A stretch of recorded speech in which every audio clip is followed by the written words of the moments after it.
Welcome to my YouTube channel केमिटी अच्छी आपण मैंने आज आम आसला गोटे नुआ टपिक सहित यूट्यूब डायरेक्ट आसी बालेश्वर मार्कणा पाखर अच्छी लेखा भी ये अच्छा आज हूँ रविवार शेष दिन पुणी आज ड्यूटी फेरीजी तेणुक आप बहुत मात्रा भ्यू शो करूँ और सब्सक्राइब चैनल को करूना लाइक देना कमेंट्स भी करना प्लीज प्लीज प्लीज आम चैनल को ये सब्सक्राइब करना दयाकोरी सब्सक्राइब करूँ लाइक करूँ शेयर करूँ एवं आपण मतामत कमेंट बॉक्स माध्यम आमको निश्चित चलतु आज आम नुआ टपिक सहित जीवा ये मार्कणारू जाजपुर रोड प्लांट करते केमती कौन रही रास्ताकर दृश्य सबकि मुझे सामने रखी आपड़ कंटिन्यूअसली आम चैनल सहित जोड़ी था चैनल को लाइक सब्सक्राइब और शेयर करें। आज कौन खायापी देचे नाइट डिनर पे आज केवल परोटा दि जाए आलू कषा कि खाइब आलू कषा किसी कि मिठा नहीं कि खाए कहीं तुम टे आगुरी उठिक बनईदेल शोई पड़ा बनई पार हौ एम बाहर जावाई देखुन तो जो भाया गरम होती कम करी भी भजा फजा करदेले खाली परोटा दे बाटर कौन कि नापी कहते तेरे मुझे बाहर जाए बाटर आपण मानक गोटे किणिकी कौन नहीं जी आउ सब रास्ता कर व्यूज एवरीथिंग आपण सहित शेयर करी आपण बस आम चैनल सहित कंटिन्यूअसली जोड़ी था वाच करूँ बाहर की गली गाड़ी गाड़ी स्टार्ट कर लास्ट दिन रविवार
क्लाइमेट बहुत खराब अच्छी वर्षा दशरू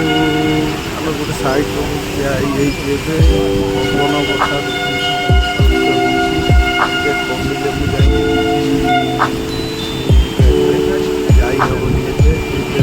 वंदे भारत शहे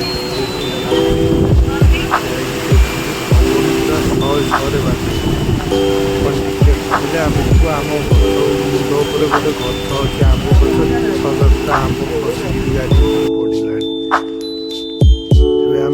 पड़ाने मु अच्छी मार्कणा लेवल क्रॉसिंग पाखे लेवल क्रॉसिंग क्रॉस गाड़ी उठिले सिग्नल उठिला जीवु मुझे पहुँचिक आप व्यू सब शो करूँ कंटिन्यूअसली आप वाच करंतु।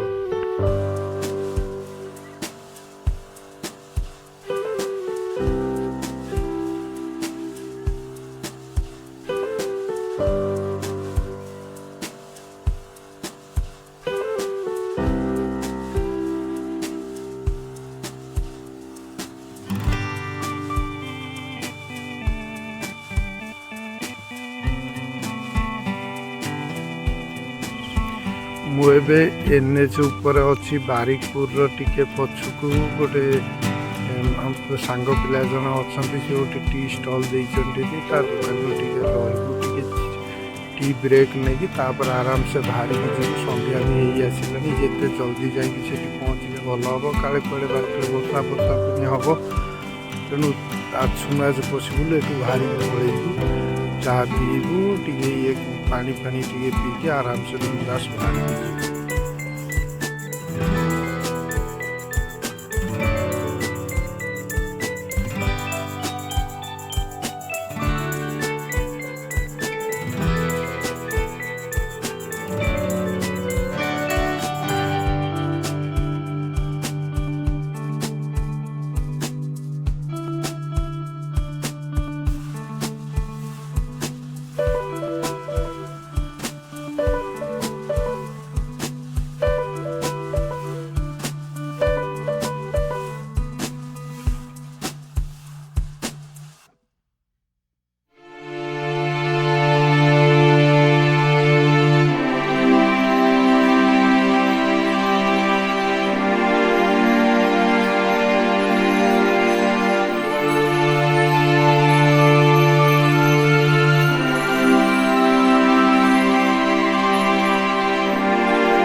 भीतर देखा मोबाइल अलाउ ना जस्ट साउंड किसी करी एमती नॉर्मली देखौजी पुणी देखा जब आगामी आउ गोटे पर अध्याय जेकोसी गोटे नुआ नुआ किसी गोटे अनुभूति सहित आपण सागर नेक्स्ट टाइम देखा रही नमस्ते जय जगन्नाथ चैनल को सब्सक्राइब करूँ लाइक करूँ कमेंट करूँ एवं वाच कंटिन्यूअसली करूँ।